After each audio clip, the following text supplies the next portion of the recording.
Maithili express की शानदार प्रस्तुति। बोला बोला छठी मैया की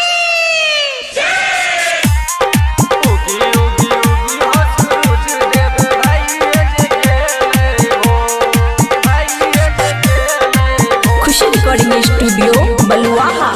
चल बीच खड़े हो गोसैया कल जोरी करे सो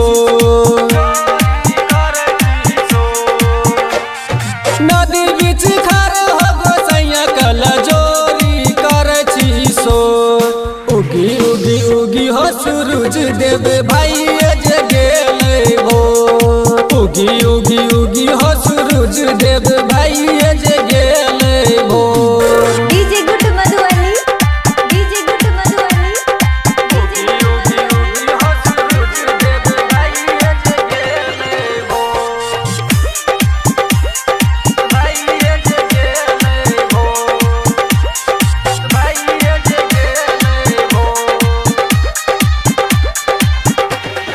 जोरे जोरे कोनिया हो जोरे जोरे नारियल लड्डू घुसवा ठकवा से दौरा सजल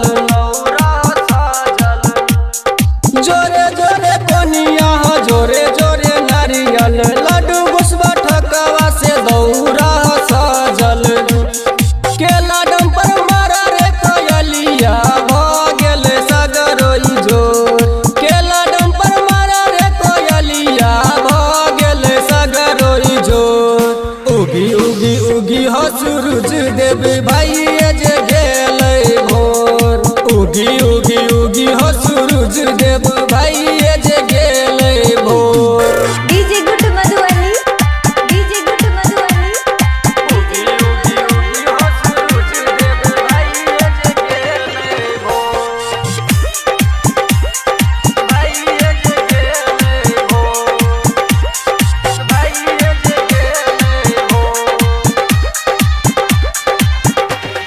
ना चाहिए धन ना चाहिए सोना अशोक अजनबी के नैया पार लगते कोना